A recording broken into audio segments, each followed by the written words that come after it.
BBC. And now we are going to find out what's happening in Cairo.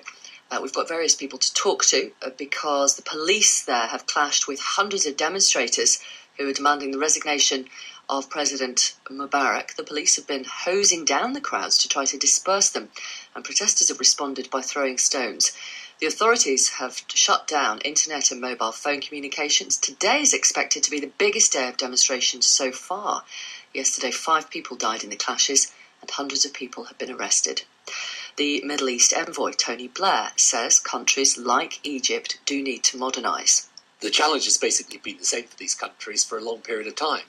The question is how they evolve and they modernise, but they do so with stability, because the danger obviously is that, you know, if you open up a vacuum, anything can happen. And so I think, rather as Hillary Clinton was saying, the important thing is to engage in this process of modernisation and improving systems of government, but do it in a way that keeps the stability and the order of the country together.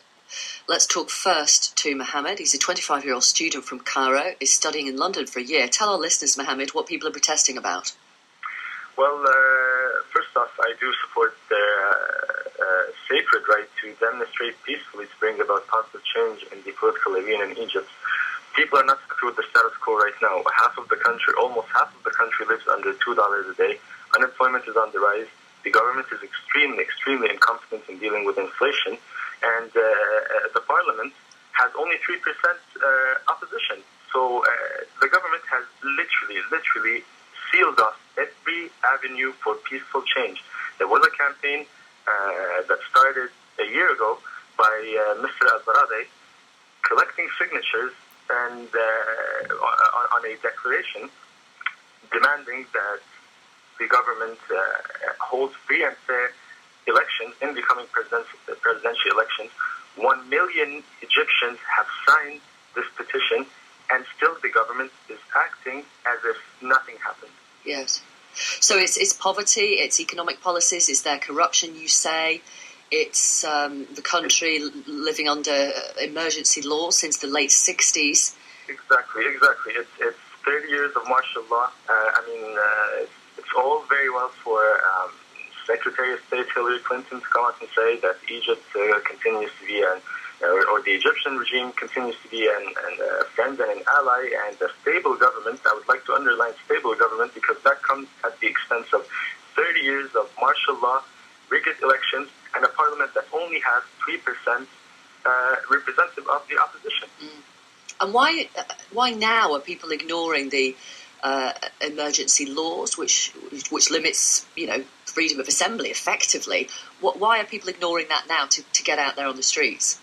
Well, they've reached the point or the realization that they have nothing to lose, and especially after what happened in Tunisia.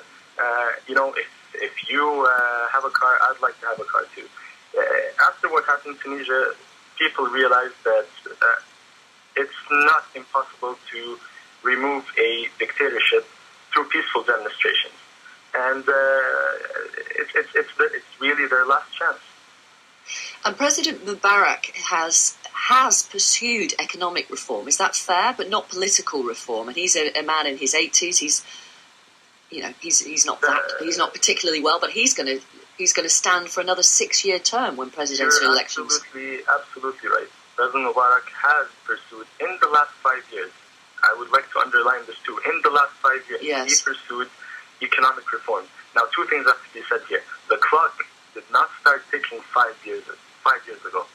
He's been there for 29 years, and we do have to hold him accountable for 29 years, not 5 years. That's one thing. Another thing is that most of this income is accruing still to the rich elite at the top, and there is no trickle down to the poor and impoverished people at the bottom. So some people are doing very well in Egypt, but it's not the majority.